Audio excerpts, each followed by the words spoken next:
મારી યુટ્યુબ ચેનલમાં આપ સૌનું સ્વાગત છે। હું વર્ષાબેન કટકિયા।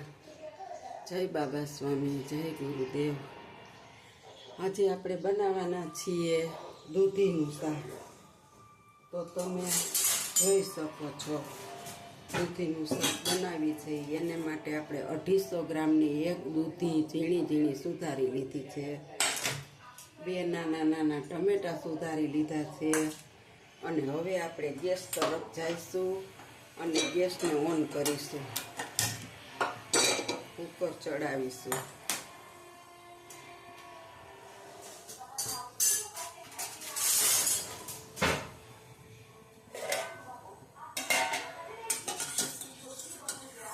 કુકરમાં તેલ નાખીશું।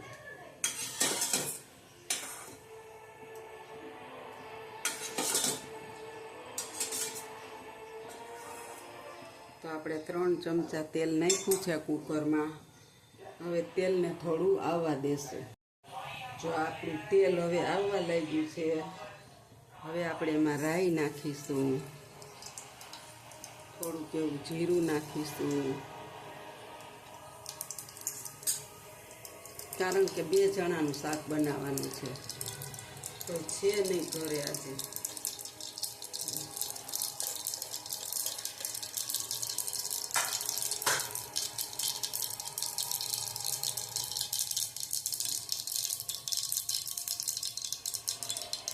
હવે આપણે આમાં હિંગ નાખી દઈશું અને હવે આપણે દૂધીને વઘારી નાખીશું।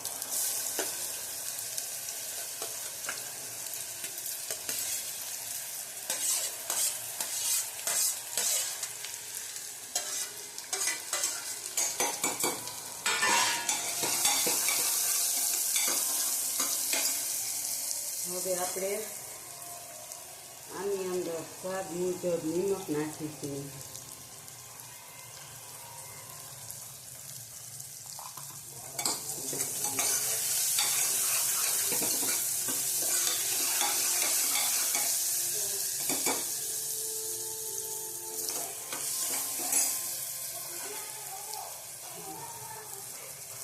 હળદર નાખીશું, ધાણા જીરું પાવડર નાખીશું અને મરચું પાવડર નાખશું।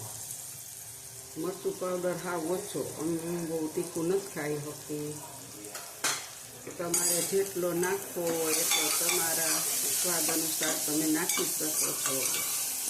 પણ અમે તો મોડું જ ખાઈશ, 2 જણા એટલે હાવ મોડું શાક બનાવું છું।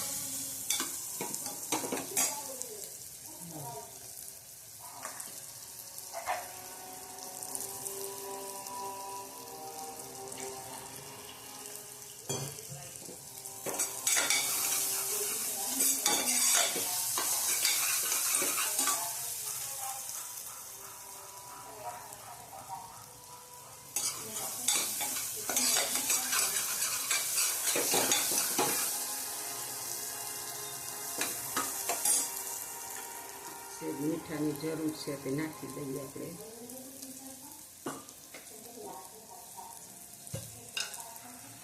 1 ચપટી એટલે આટલી ખાંડ નાખીશું અંદર।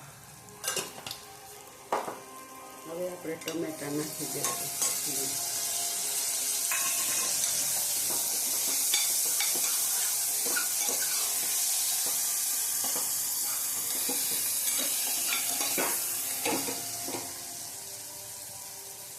હવે થોડું પાણી નાખી દઈશું।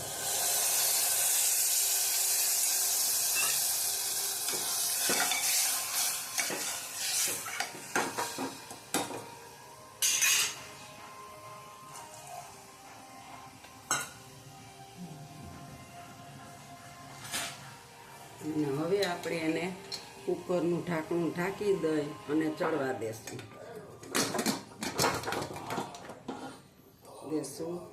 અને 3 સીટી વગાડીશું, ખોલીશું।